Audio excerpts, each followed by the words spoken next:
अस्सलाम वालेकुम नाज़रीन, मैं हूं आसिम खान और आप देख रहे हैं BBN चैनल। आइए देखते हैं आज की टॉप 10 न्यूज़। अमेरिका और ईरान ने स्ट्रेट ऑफ हॉर्मुज़ में एक दूसरे पर हमले रोकने और दोबारा बातचीत करने पर इत्तेफाक कर लिया है।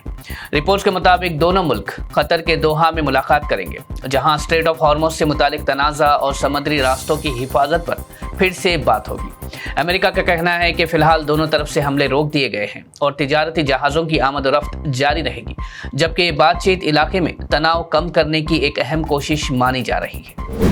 इजरायली वज़ीर आज़म बेंयामिन नेतन्याहू ने एक बार फिर फ़लस्तीनी रियासत के क़याम को रद्द करते हुए कहा कि जॉर्डन रिवर और मेडिटेरियन सी के दरमियान दो अलग रियासतों की कोई जगह नहीं है।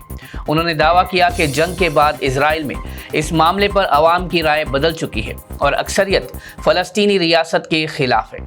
नेतन्याहू ने कहा कि अगर वो दोबारा हुकूमत बनाते हैं तो उनकी पॉलिसी में फ़लस्तीनी रियासत के लिए कोई जगह नहीं होगी। ईरान ने दुनिया भर के शिपिंग ऑपरेटर्स को वार्निंग की है कि वो स्ट्रेट ऑफ हॉर्मुज़ में ईरान के मुकर्रर करदा समंदरी रास्ते को नज़रअंदाज ना करें।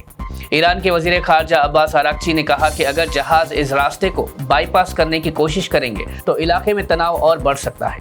ये बयान ऐसे वक्त सामने आया है जब अमेरिका और ईरान के दरमियान हमले रोकने और दोबारा बातचीत शुरू करने की कोशिशें जारी हैं। कराची में रेंजर्स हेडक्वार्टर्स पर हुए हमले के बाद पाकिस्तान ने अफगानिस्तान की सरहद के करीब बड़े पैमाने पर ज़मीनी ऑपरेशन और एयर स्ट्राइक्स की है। पाकिस्तान का कहना है कि इस कार्रवाई में 29 मिलिटेंट्स हलाक हुए और उनके कई ठिकाने भी तबाह कर दिए गए। इस्लामाबाद ने इल्ज़ाम लगाया कि कराची हमले में शामिल अफराद अफगानिस्तान से काम कर रहे थे। दूसरी तरफ अफगान तालिबान ने इन इल्ज़ामात को रद्द करते हुए कहा कि पाकिस्तानी हमलों में आम शहरी निशाना बने हैं। इस वाक़ये के बाद दोनों मुल्कों के दरमियान तनाव मज़ीद बढ़ गया है। भारत ने ईरान के मरहूम सुप्रीम लीडर अली खामनेई की तजहीज़ व तकफ़ीन में शिरकत के लिए अपना वफ़द भेजने का ऐलान किया है। इस वफ़द में बिहार के governor lieutenant general retired Syed अता हसनैन और मरकज़ी वज़ीर ममलिकात बराए खारिजा उमूर पवित्रा मार्गरेटा शामिल होंगे। दोनों ईरान में होने वाली तक़रीबात में भारत की नुमाइंदगी करेंगे, जबकि उनके साथ मिनिस्ट्री ऑफ एक्सटर्नल अफेयर्स के अफसरान भी मौजूद होंगे। कर्नाटका के वजीर प्रियंक खारगे ने RSS पर तनकीद करते हुए सवाल उठाया कि इतनी बड़ी तंजीम होने के बावजूद अब तक उसकी रस्मी रजिस्ट्रेशन क्यों नहीं हुई। उन्होंने कहा कि अगर रजिस्ट्रेशन फ़ी ही मसला है तो वो खुद उसका खर्च देने के लिए तैयार है। प्रियंक खारगे ने कहा कि RSS हर रोज़ हज़ारों सरगर्मियाँ चलाने और बड़े प्रोग्राम करने का दावा करती है, इसलिए अवाम को ये जानने का हक़ है कि क्या तंजीम कानूनी तौर पर रजिस्टर्ड है या नहीं।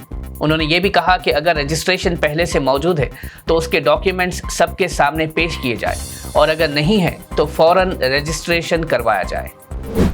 निज़ामाबाद पुलिस ने आरमूर BJP टाउन प्रेसिडेंट मंडलू बालू को एक प्राइवेट स्कूल के प्रिंसिपल आमिर खान पर हमले के इल्ज़ाम में गिरफ्तार कर लिया है।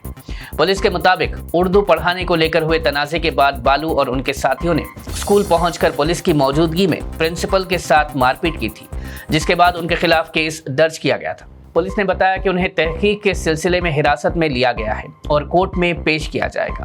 पुलिस का कहना है कि इलाके में अमन व अमान की सूरत हाल बरकरार रखने के लिए ये कदम उठाया गया है। AIMIM के MLA जाफर हुसैन मेराज ने SIR फॉर्म तकसीम के अमल पर तशवीश का इजहार करते हुए कहा कि पार्टी हर वोटर के जमहूरी हुकूक के तहफ़्फ़ुज़ के लिए मैदान में है। उन्होंने बताया कि असदुद्दीन अवैसी और फ्लोर लीडर अकबरुद्दीन अवैसी की हिदायत पर याकुतपुरा में जायज़ा लिया गया, जहां कई बूथ्स पर BLOs गैर हाजिर है। जाफर हुसैन मेराज ने बताया कि ये मामला फ़ौरन GHMC कमिश्नर RK कर्नर के सामने उठाया गया। उन्होंने कहा कि AIMIM हर वोटर की मदद के लिए 24 घंटे दस्तयाब रहेगी और जब तक हर मुस्तहिक शहरी तक ये खिदमात नहीं पहुँचती, पार्टी इस अमल पर नज़र रखेगी। तेलंगाना में पल्स पोलियो प्रोग्राम के पहले दिन 95% बच्चों को पोलियो के खतरे पिलाए गए। सेहत के वजीर दामोदर राजा नरसिम्हा ने बताया कि रियासत में 5 साल से कम उम्र के करीब 41 लाख बच्चों को पोलियो के खतरे पिलाने का मकसद रखा गया था।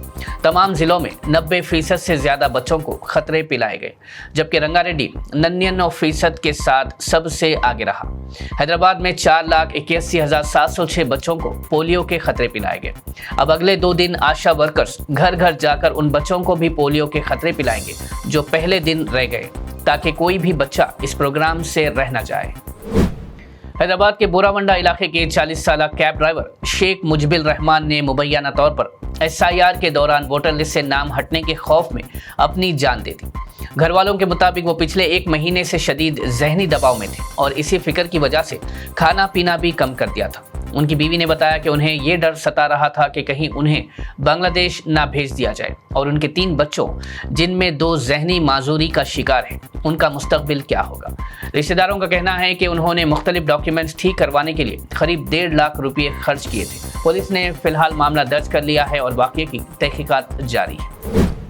नाज़रीन, ये थी आज की टॉप 10 न्यूज़। देखते रहिए BBN चैनल। मुझे दीजिए इजाज़त। अल्लाह हाफिज़।